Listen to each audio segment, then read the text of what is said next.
I can't believe it. You're finally awake. Hey, no worries. No worries. I know that look on your face. You think I'm, someone that's gonna hurt you, but I promise I'm not. In fact, I'm quite the opposite. I actually saved you. How are you feeling? Before I get into any details, do you need any... Are you hungry? I've got some extra food lying around. I did a supply run right about when I found you. Some would say I was in the middle of the supply run when I found you. You're one hell of a person. The fact that you weren't ripped apart alive by all those walkers.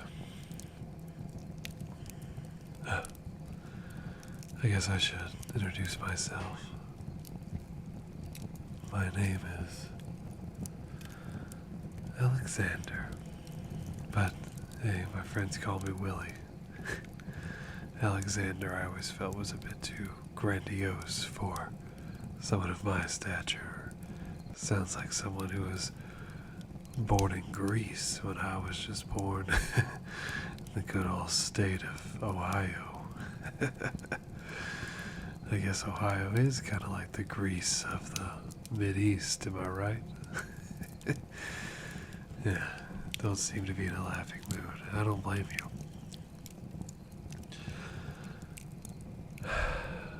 Listen, you're safe. Nothing bad is gonna happen to you.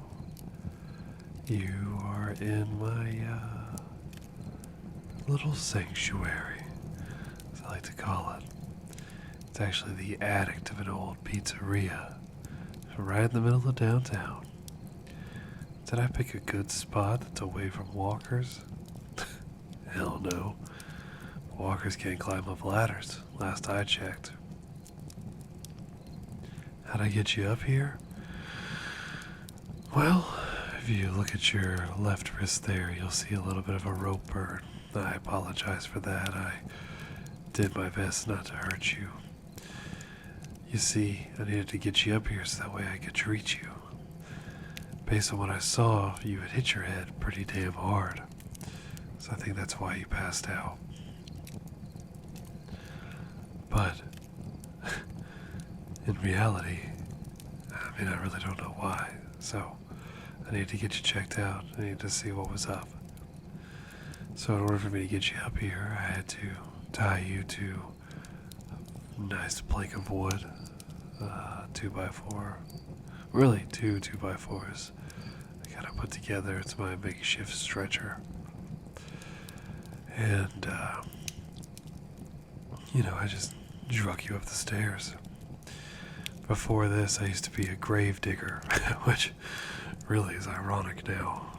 But all that physical work, doing it for 9-10 hours a day, got me built up. Imagine if I still was a grave digger.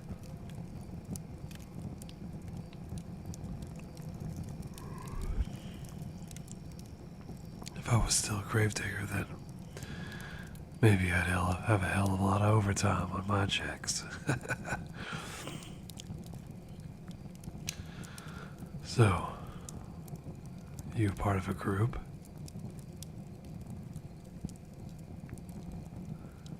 Oh. Oh, they all passed. I'm really sorry to hear. Having a group is nice and all, but I've learned that the fewer people, the better. Sometimes it's just more safe to know that the person watching your back is yourself. I mean, hell, growing up, my mom used to always say that she had eyes in the back of her head.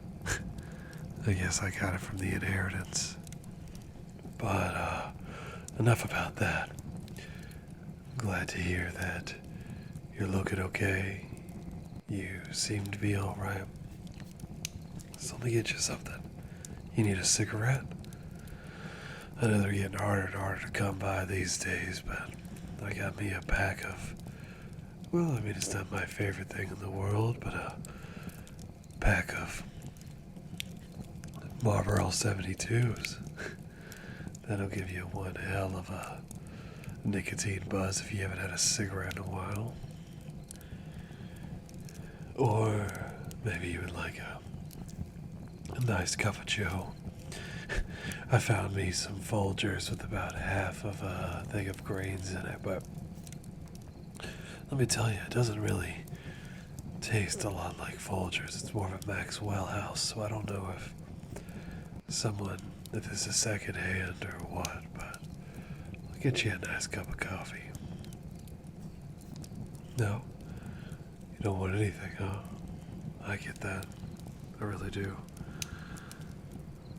I hope your head is feeling alright. I hope you are feeling alright.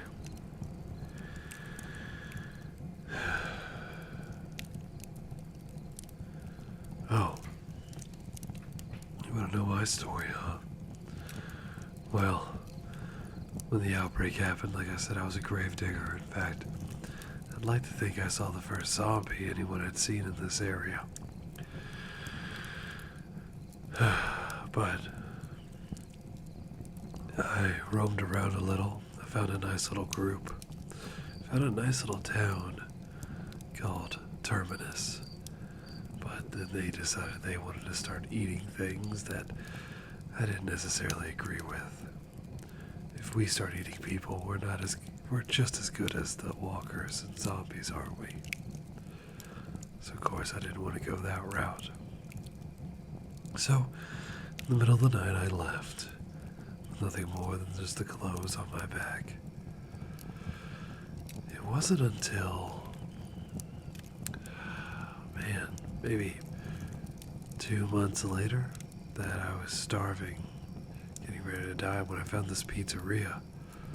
And surprisingly, it hadn't been that raided. A lot of leftover canned food was in here, so I don't know if maybe someone had stayed before me and then died or what. There seemed to be a big herd in the area, but on a slippery slope, so. But I went ahead and got up here. It's a nice little place. You can open up the windows and let the fire kind of roll out. You get to hear the crickets in the night sky, and you get to see the beautiful stars. Something I hadn't really seen before. Back where I'm from, it was so polluted with, toxins and shit like that in the air. You think the stars are beautiful too? I'm glad to hear. I sometimes like to think that stars are the only thing from the old world that still makes sense.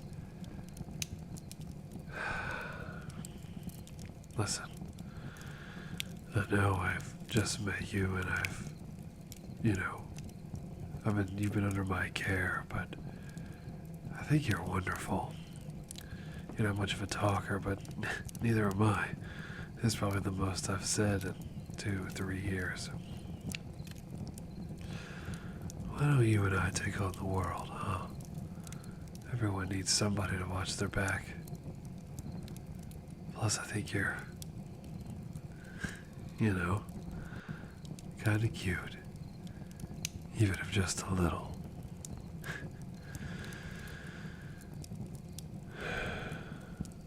Hey, you're looking a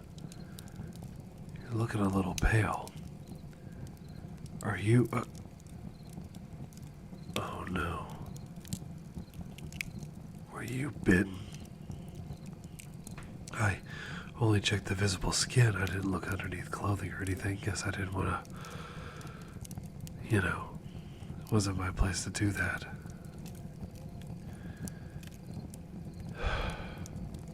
Well, listen. Everybody needs somebody. If you're this pale, this sweaty, it might be your time.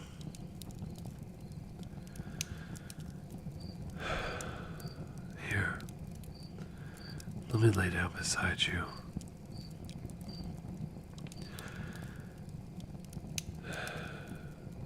If anything happens, I'll be here to end you.